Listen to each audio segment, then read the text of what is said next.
Discover in this video how to assimilate the energy of your food and surrounds so that it becomes nourishing, energizing, and will help uplift you into your day. Allow your heart to listen.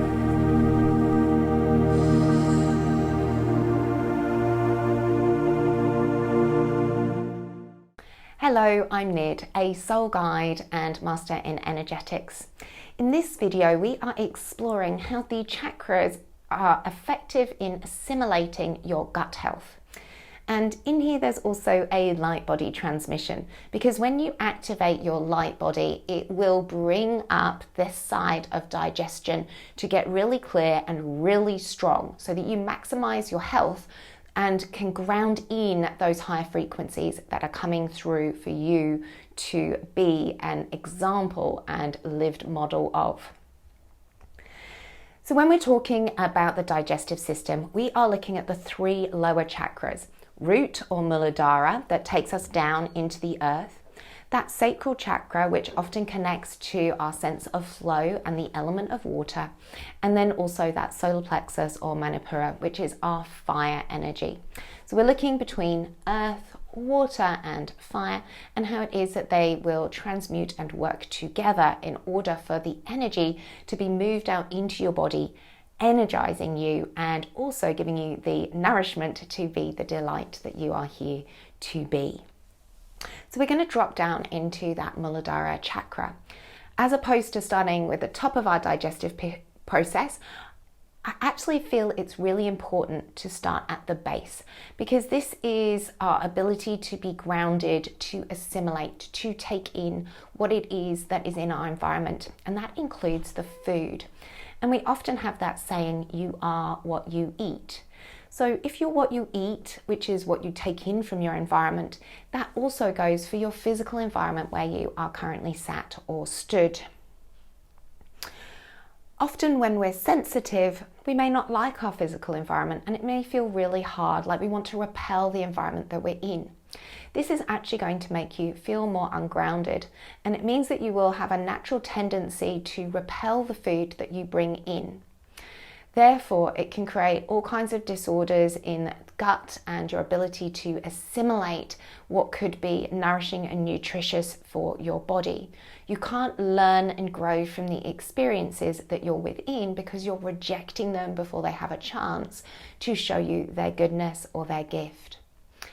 So when we start with that energy of Muladhara, we want to start with that acknowledgement of where we are, the food that we have that gives us sustenance and energy. And sometimes that means that we need to narrow our energy field and be really focused on what is the goodness that is beneath what is here.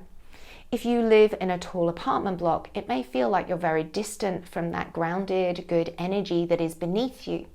But to even know the soil type on which your building is constructed upon can be very nourishing for you. So focusing and tuning in on that deep earth of the mother beneath us, what her soil or rock type is that is underneath where you are located. And there may be other energies in your field, perhaps a nice wooden floor or a wool carpet.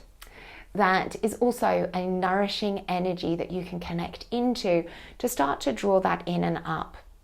And we do the same when we eat food. We connect with the nourishment of the food that we are taking into the body, thanking it and encouraging it to really be of good nutrient value for our body so that we can assimilate and have this energy flow. Because without this, we don't have the energy that our body will need to rebuild itself. And it is constantly rebuilding itself. We then come into our sacral chakra, that water, that sense of flow that moves energy and keeps it moving. And if we don't have that sense of water and flow, the energy is going to get stuck. So connecting in at this point with flow of energy. What is your flow of energy? So we've brought in that energy up from our environment. How do we want to flow and modulate and move it through us? Do we want it to be bigger waves of energy, or do we want it to be refined and small and more gentle? What kind of stream or river would it be if that was your energy? And it can be really nice at this point, I find, to imagine a rippling out, as though you are a lake, the pebble dropping into the lake and seeing the ripples out from that pebble in the sacral chakra. And that creates that movement through the body of how the nutrients from that root chakra are now going to be modulated through your physical body, through the lymph system, through the blood system, through the digestive system, through your muscle and the oxygen and carbon dioxide exchange in the body, through your nervous system. All of these are flow of energy within the body and will also come into flow of energy in your life. So modulating that energy and seeing, where does it maybe feel stuck in the body? How is it that it's moving through? And where does it feel like maybe it's not quite pumping and smoothly rolling through? What kind of energy does it need to support it in flowing more freely? And then the energy moves up to that solar plexus, that fire center. At this point, we enter the energy of transmutation. For fire transforms things that they can't turn back from. And that's what we're really entering into when we come to that solar plexus. We're looking to lift the energy up that we have taken in so that it will be expanded through the transmutation of fire into air, which will come into our heart. The filter is of the diaphragm. So as you use this upper core, sometimes we need to move that upper core in order to get that sense of what is happening. But there's also that element of fire, and whether or not there are emotions connected with that, whether or not there is that need to move that can often happen with that energy of fire. Think of Mars, of Aries, and of their active constituents and representation. So maybe there is action that you need to take in order to transmute that energy into greater compassion and up into that heart field. Whatever it is that you have brought in and up is what is going to be the energy that can lift into the heart. If we do not transmute what has come up and through at this point, you're going to be bringing poison up into the heart and creating more barriers and fear rather than a sense of openness. And so this is where the breath can be really supportive, because from that root chakra up to that Manipura chakra, we have this two-dome part of the domes in the body of our energy centers. When we exhale, both of these lift and draw the energy up into the body.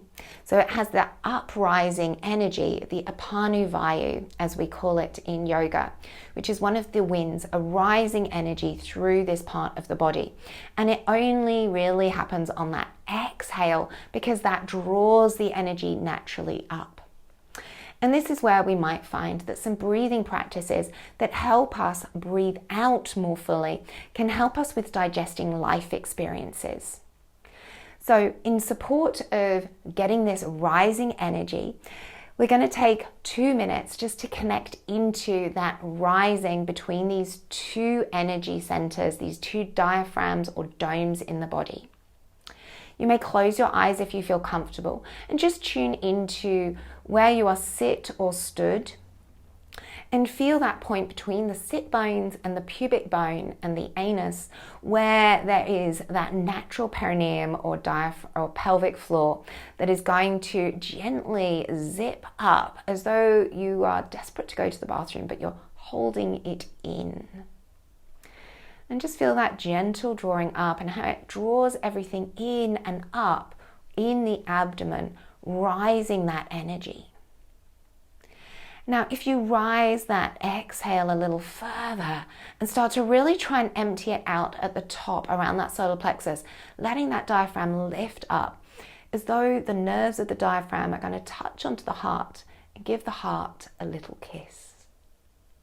And then take an inhale, let everything drop down. So we're going to take long exhales here, as long as you can. As you exhale, drawing, zipping up pelvic floor, zip it all the way up through the spine until it gets to that solar plexus, and try and lift up that diaphragm, exhaling, exhaling until it comes up to kiss the heart, relax the shoulders. Empty the breath. And then allow that inhale to fill. And one more time, drawing, exhale, zipping up pelvic floor. Feel that rising up through the low belly, up to solar plexus. When it hits solar plexus, lift up into the diaphragm. Feel the belly rise up as though it's kissing the heart, and the shoulders soften with that touch. Stay empty if you can. And then allow the belly to fill. Quite often we're fearful of breath. We're fearful of working with the breath, because to be breathless would be to be in our death. And so breath is quite a scary place to work. But by learning to properly exhale, we create more space for the energy to rise, for digestion then to flow with greater ease. And with that rising energy, you become more empty and open to the goodness that is already here for you. And you can relax and allow yourself to flow with your life with greater ease. And this is going to improve that digestive system, because you can feel the energy and the activation helping you really empty out the digestive process so that it can then relax as you inhale. And this is going to naturally massage the digestive organs so that you can begin to move out what no longer serves you and assimilate in what is here to energize and uplift you. If you're enjoying this gut health series, then make sure that you hit subscribe so that you receive the next video in your inbox as soon as it's released. And in next week's video, we are going to be exploring how we can take seated moves to ease and release our digestive system. Because, to be honest, doesn't it happen a lot when you're sat? And that's the time when you most want to feel like you can relax.